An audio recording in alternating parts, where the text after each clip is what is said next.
민수기 3장을 시작하면서 여호와께서 시내산에서 모세와 말씀하실 때에 아론과 모세가 낳은 자는 이러하니라 그렇게 기록해 놓았습니다. 그리고 오늘 본문에 보면 분명하게 이렇게 다시금 그 기록을 상기시킵니다. 아론의 아들들의 이름은 이러하니 장자는 나답이요 다음은 아비후와 엘르아살과 이다말이니 이는 아론의 아들들의 이름이며 그들은 기름 부음을 받고 거룩하게 구별되어 제사장 직분을 위임받은 제사장들이라. 그런데 바로 다음 절에는 또 다른 이야기를 합니다. 나답과 아비후는 시내 광야에서 여호와 앞에 다른 불을 들이다가 여호와 앞에서 죽어 자식이 없었으며 엘르아살과 이다말이 그의 아버지 아론 앞에서 제사장의 직분을 행하였더라. 이렇게 전혀 상반되는 이야기를 담고 있습니다만 오늘 본문 1절에 보면 뭐라고 되어 있는가 하면 아론과 모세가 낳은 자는 이러하니라 그래 놓았습니다. 그러니까 아론이 낳은 자들, 모세가 낳은 자들에 대한 이야기를 해야 할 것인데 놀랍게도 모세가 낳은 아들들에 대한 이야기는 전혀 언급을 하고 있지를 않습니다. 물론 출애굽기에서 언급을 했던 적이 있습니다. 모세의 장인 이드로가 모세가 돌려보냈던 그의 아내 십보라와 그의 두 아들을 데리고 왔으니 그 하나의 이름은 게르솜이라. 이는 모세가 이르기를 내가 이방에서 나그네가 되었다 하며 하나의 이름은 엘리에셀이라. 이는 내 아버지의 하나님이 나를 도우사 바로의 칼에서 구원하셨다 함이더라. 그런데 제사장의 이름을 거명하면서 이들의 이름이 오르지를 못하고 있습니다. 모세의 아들들의 이름이 없습니다. 그러니까 하나님께서 모세를 통해서 이스라엘 백성들을 구원하시고자 약속하시고 그 작정대로 뜻을 이루시는 이 모든 과정 속에 아니 그 일을 이루어서 후일 이스라엘 백성들이 젖과 꿀이 흐르는 가나안 땅에 정착하여 살고 있는데도 불구하고 모세의 후손들에 대한 이야기는 전혀 언급을 하고 있지를 않습니다. 제사장 세우는 이름에서 모세의 아들들이 없다. 참으로 놀라운 일이 아닐 수가 없습니다. 아론은 모세의 형입니다. 하지만 모세가 말이 우둔해서 그의 대언자로 붙여주었던 인물이 다름 아닌 아론입니다. 출애굽 역사에 있어서 단연코 주인공은 모세라 말할 수 있고 아론은 조연에 불과하다 할 것입니다. 더군다나 하나님의 부르심을 받고 모세가 시내산에 올라가서 하나님 앞에 머물러 있던 그동안의 아론은 사람들과 작당을 해서 금송아지를 만들고 우상을 만들어 섬겼던, 다시 말해서 하나님과 모세를 진노하게 했던 당사자입니다. 우상 숭배를 하다가 걸린 사람입니다. 그런데 이상한 것은 그처럼 위대한 모세의 그 후손들은 출애굽하고 가나안 땅에 정착을 할 때에 별다른 활약상을 드러내고 있지를 않은 반면에 이스라엘의 대역적 죄인일 것 같았던 아론의 후손들은 제사장이 되어서 하나님께 예배를 드릴 뿐만 아니라 존귀한 자로 늘 백성들 앞에 서 있다고 하는 것입니다. 후일 역사가들이 모세의 아들들의 이름을 기록해 놓지 않았다면 우리는 모세의 후손들에 대한 이야기를 전혀 모를 뻔하기도 했습니다. 역대상에 보면 모세의 아들은 게르솜과 엘리에셀이라 아주 짧은 구절 하나뿐입니다. 아므람의 아들들은 아론과 모세이니 아론은 그 자손들과 함께 구별되어 몸을 성결하게 하여 영원토록 심히 거룩한 자가 되어 여호와 앞에 분향하고 섬기며 영원토록 그 이름으로 축복하게 되었느니라. 역사 속에서 아론의 후손들은 참으로 놀랍게 거명되며 존귀함을 받고 있는 내용입니다. 원래 아론에게는 4사람의 아들들이 있었습니다. 이스라엘 백성들이 하나님과 시내산 언약을 맺은 다음에 그들은 십계명과 성막에 대한 훈련을 온전히 받았고 하나님 앞에 기름 부음을 받아서 제사장 직분을 위임받게 됩니다. 그런데 오늘 본문에서도 다루고 있습니다만 한 사건을 그들이 당하고 있음을 대하게 됩니다. 나답과 아비후는 시내 광야에서 여호와 앞에 다른 불을 들이다가 여호와 앞에서 죽어 자식이 없었으며, 이 사건 내용은 아주 짧게 기록하고 있지만 사실은 아주 심각한 내용을 다루고 있는 모습입니다.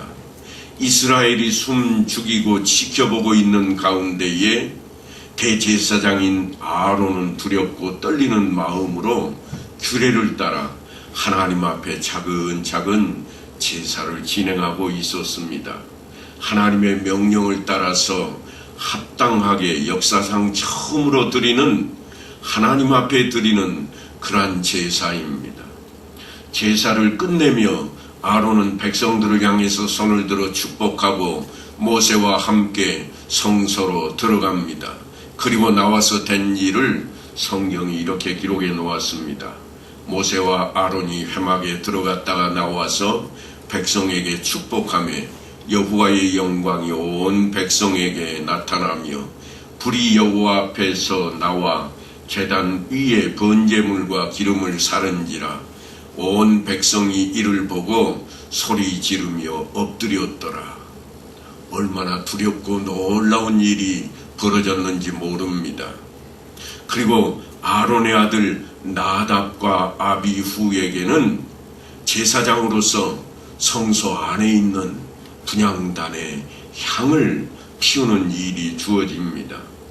그들이 향로를 들고 성소로 들어갔습니다. 왜 들어갔는가 하면 분향하려고 들어간 겁니다. 그런데 놀라운 일이 한 번 더 벌어집니다. 성소에서 무시무시한 불이 나오더니 그들을 불살라버렸습니다. 이 광경을 지켜보던 백성들이 또 한 번 경악을 하게 됩니다. 그런데 성경은 여호와께서 명령하지 아니하신 다른 불을 담아 여호와 앞에 분향하였더라. 그렇게 해서 생긴 일입니다. 하나님이 정해놓은 규례대로 하지 않고 자기 생각대로 했다가 벌어진 일입니다. 번제단의 불을 가져다가 분향단에서 향을 피워야 할 것인데 아론의 큰아들과 둘째 아들이 그 일을 행하면서 자신들이 편리한 대로 아무 불이나 사용했다고 하는 것입니다. 이 제사는 성막을 짓고 처음으로 드리는 그러한 제사였습니다. 그처럼 중요한 처음 시작에서 나답과 아비후가 큰 잘못을 범하게 되었던 것입니다. 이 일은 이스라엘 백성으로 구성된 공동체인 구약교회에 있어서 치명적인 사건이었습니다. 그것을 묵인한다면 보지 않아도 뻔할 일들이 벌어질 것이기 때문입니다. 그래서 일벌백계로 삼는 것이 오늘 성경에 잠깐 언급된 내용입니다. 이와 비슷한 사건이 신약시대에도 있었습니다. 우리가 잘 알고 있는 아나니아와 삽비라 사건입니다. 아나니아와 삽비라가 자신들의 소유를 다 팔아가지고 제사장들 앞에 그 일부를 가져다 바쳤습니다. 그러자 베드로가 이렇게 이야기합니다. 아나니아야, 어찌하여 사탄이 네 마음에 가득하여 네가 성령을 속이고 땅값 얼마를 감추었느냐. 땅이 그대로 있을 때에는 네 땅이 아니며 판 후에도 내 마음대로 할 수가 없더냐. 어찌하여 이 일을 내 마음에 두었느냐. 사람에게 거짓말한 것이 아니요 하나님께로다. 그리고 아나니아와 삽비라에게서 혼이 떠나가 버립니다. 그들은 죽고 말았습니다. 그 자리에 있던 사람들은 모두가 놀랍고 두려워 떨게 되었습니다. 신약교회의 특징은 뭔가 하면 너와 내가 아닌 우리라고 하는 공동체를 주장하는 모습들입니다. 필요한 것을 내어놓고 서로 통용을 하고 함께 사용하는 공동체였습니다. 성령 안에서 그들은 하나가 되었습니다. 신약교회는 그렇게 태동했는데 그 첩불을 당긴 사람이 누구였는가 하면 구브로에 사는 요셉이었습니다.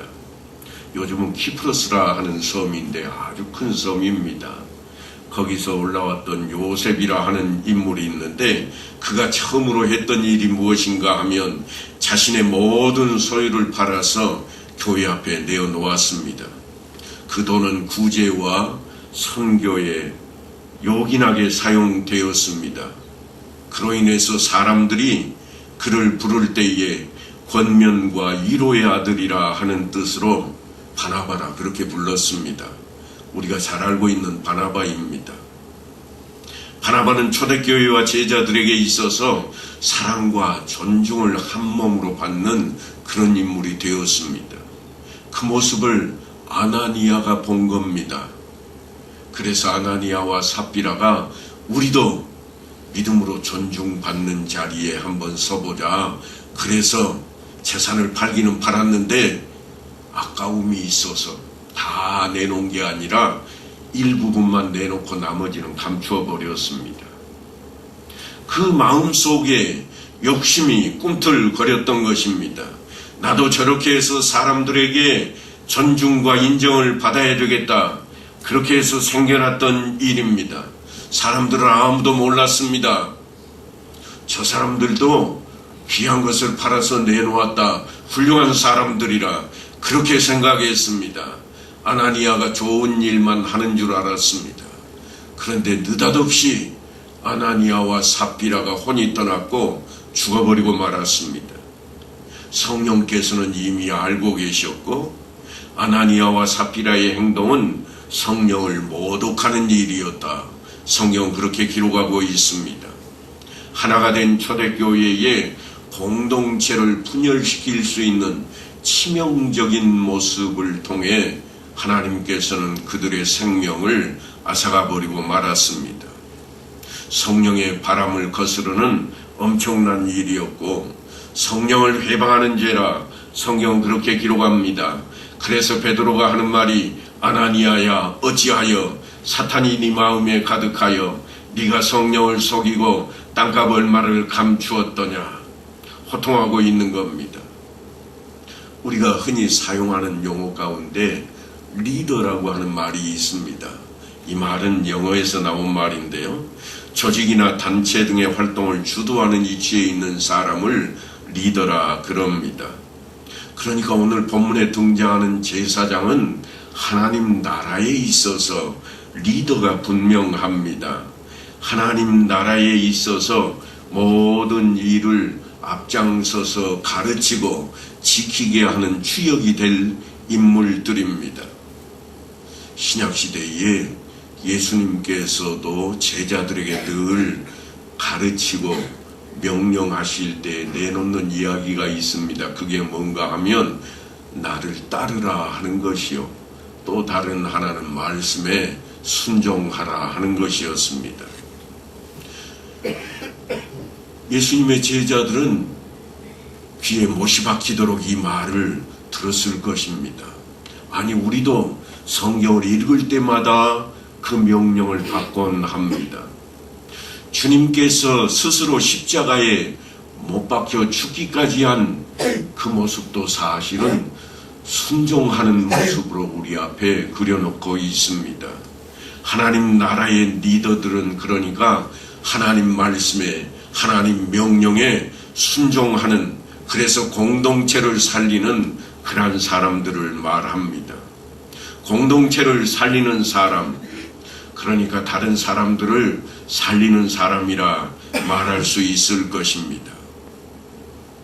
세계적인 기업인 미국의 제네럴 일렉트릭스라고 하는 회사가 있습니다. 이 회사에는 사람들을 승진시킬 때에 늘 사용하는 놀라운 새로운 방법이 하나 있습니다.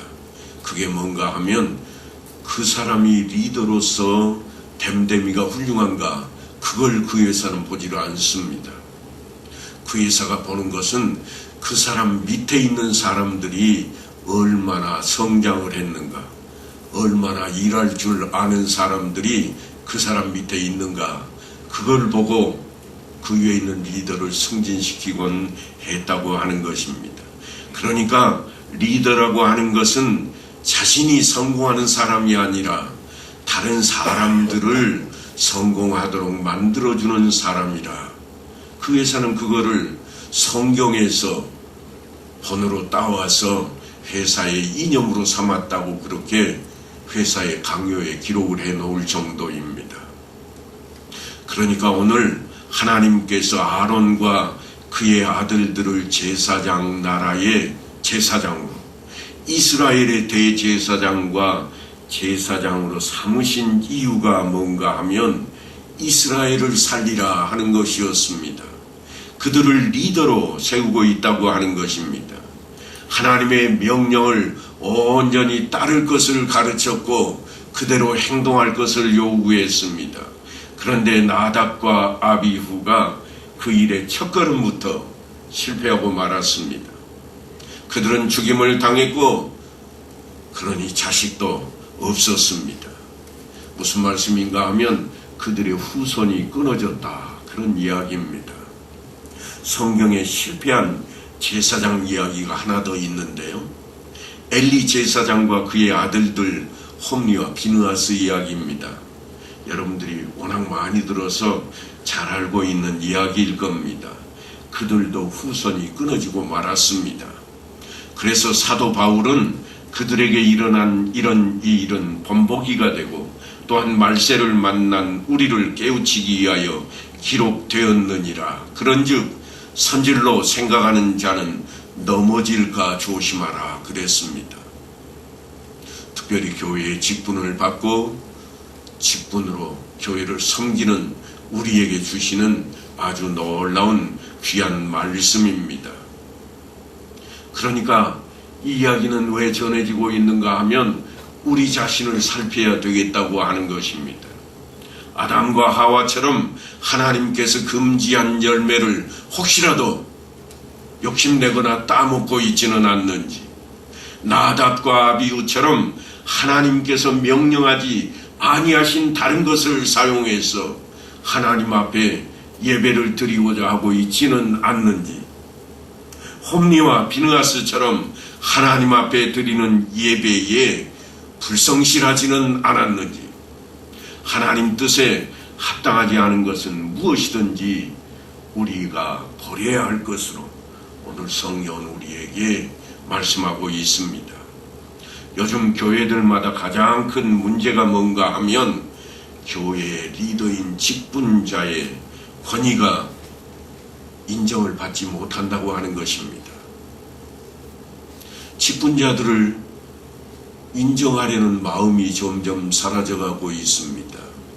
우습게 여깁니다, 직분자를. 그러면서도 꼭 직분은 받아야 되겠다고 생각을 합니다. 장로가 되고 싶고 안수집사가 되고 싶고 권사가 되고 싶으며 서리 집사라도 꼭 되어야 되겠다고 그렇게 생각을 합니다. 그러면서도 장로나 집사나 권사를 존중하지 않으려고 합니다. 존귀한 자로 여기지를 않습니다. 뿐만 아니라 직분을 맡은 자들도 직분을 너무 가볍게 여깁니다. 직분에 따르는 책무가 있습니다. 이것은 봉사가 아니며 이것은 헌신이 아닙니다. 직분을 맡은 것으로서 온전히 해야 할 일입니다. 성경은 그것을 뭐라고 그러는가 하면 순종이라 그럽니다. 직분 때문에 하는 일은 봉사가 아닙니다. 직분 때문에 하는 일은 헌신이 아닙니다. 무엇인가? 말씀 앞에 순종입니다. 마땅히 해야 할 일을 하는 것입니다. 그런데 직분을 받으며 서약했던 일은 꿈에서조차도 사라져가고 있습니다. 사람이 마땅히 우리를 그리스도의 일꾼이요 하나님의 비밀을 맡은 자로 여길지어다. 그리고 맡은 자들에게 구할 것은 충성이니라. 받은 바 직분을 온전히 감당해야 할 책무로 우리에게 주어지고 있는 말씀입니다. 유럽에 있는 한 수도원에 대한 이야기를 좀 전해야 되겠습니다. 한 수도원에 아주 놀라운 일들이 있었습니다. 한때에는 많은 사람들이 찾아왔고 이 수도원이 이름만 대도 사람들이 다 알 정도로 아주 유명한 수도원이었습니다. 그런데 지금은 어떻게 되었는가? 아주 퇴락해 버렸습니다. 원장과 3명의 수도사만 그 자리에 남아 있습니다.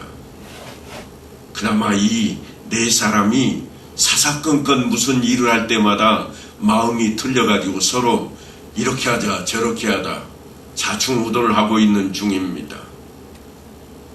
이처럼 수도원이 온전하지 않자 수도원 때문에 유명해졌던 그 아래에 있는 마을에도 손님들이 찾아오지 않고 마을도 점점 쇠락해 가기 시작했습니다. 빈집이 늘기 시작했습니다. 그런데 어느 날 거기에 한 유대 랍비가 이사를 왔습니다. 이 사람이 이사를 오면서 마을이 점점 좋아지기 시작했습니다. 형편이 점점 좋아집니다. 그래서 수도원 원장이 고심 중에 어느 날 한밤중에 아무도 몰래 이 랍비를 찾아갑니다. 그리고 고민을 털어놓았습니다. 우리 수도원이 지금 다 쓰러져갈 형편인데 당신이 마을에 들어오니까 마을이 참 좋아졌다고 그러네요. 우리가 어찌하면 수도원도 살릴 수 있을까요? 그랬더니 조용히 이 원장의 말을 듣고 있던 랍비가 이렇게 말을 하기 시작합니다. 마치 청기를 누설하는 것처럼 그런 이야기를 합니다. 사실은 내가 이 마을에 이사 온 이유가 하나 있는데 기도 중에 이 수도원에 유명한 위대한 메시아가 나온다는 그런 말을 들었기 때문이요.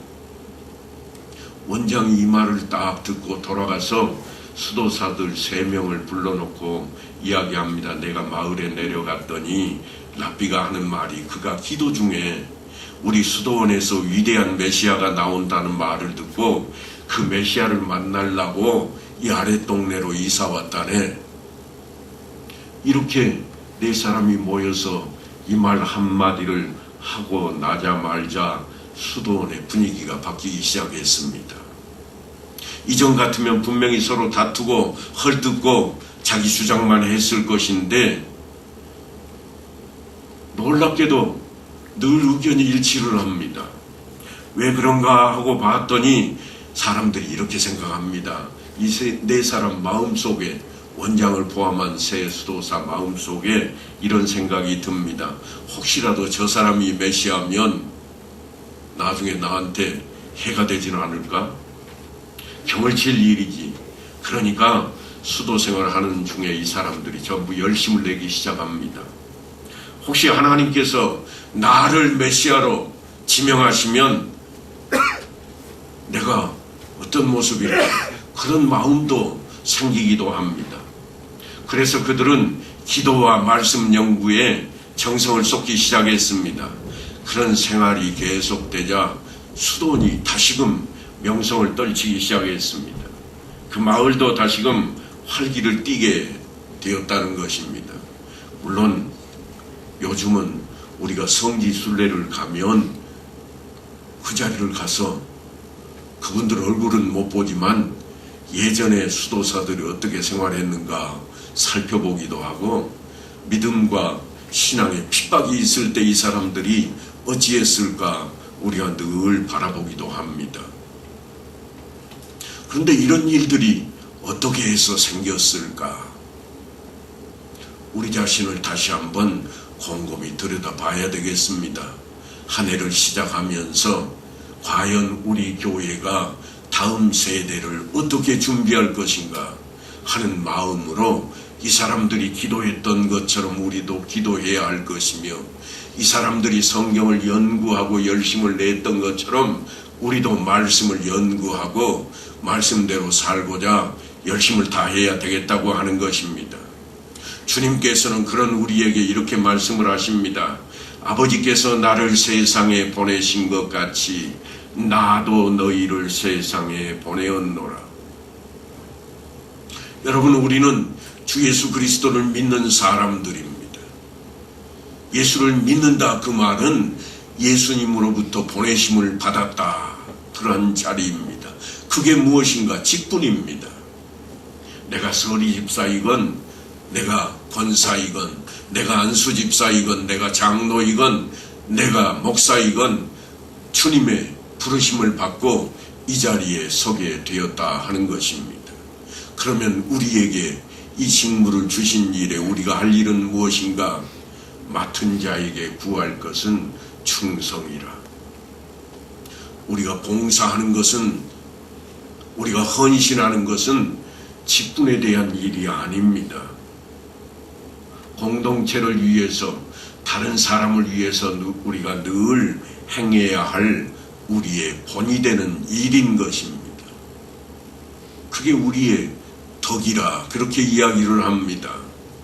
하지만 우리의 진짜 할 일은, 우리에게 주어진 일은 책무가 있습니다.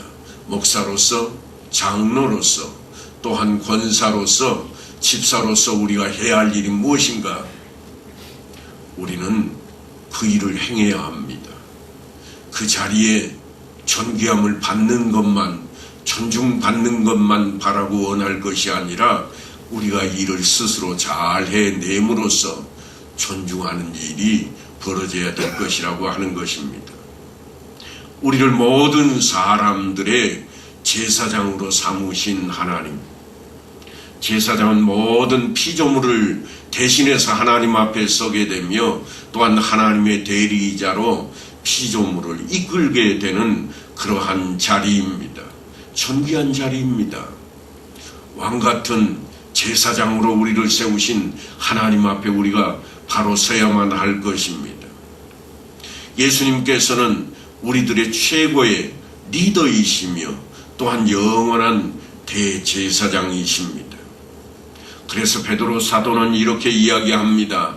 너희는 택하신 족속이요, 왕같은 제사장들이요, 거룩한 나라요, 그의 소유가 된 백성이라. 이 말씀이 우리에게 얼마나 소중한지 모릅니다. 이미 하나님 나라의 제사장으로 우리가 세워졌음을 기억해야 됩니다. 내가 맡은 일이 집사면 집사로서, 내가 맡은 일이 권사면 권사로서 우리가 하나님 앞에 제사장의 책무를 온전히 해야 할 것입니다. 나답과 아비후처럼 제대로 된 예배를 드리지 않다가 하나님께서 책망하시는 일을 당해서는 안 될 것입니다. 또한 홈리와 비느하스처럼 자기의 자리를 자랑거리로, 또한 자기가 존중받아야 마땅하다고 남들을 핍박하다가 당하는 그런 자리가 되어서도 결코 안 될 것입니다. 아담과 하와처럼 하나님께서 금하고 있는 것을 스스럼 없이 행하다가 영원한 생명을 잃어버리는 일도 우리에게는 다가와서는 안 될 것입니다. 이미 하나님 나라의 제사장 된 우리 자신을 온전히 말씀 앞에 서게 하고 말씀대로 살아가는 우리 모두가 되어서 제사장으로 택하심을 받고 보내심을 받은 자답게 그렇게 살아가는 성도들이 다 될 수 있게 되기를 간절히 축원합니다.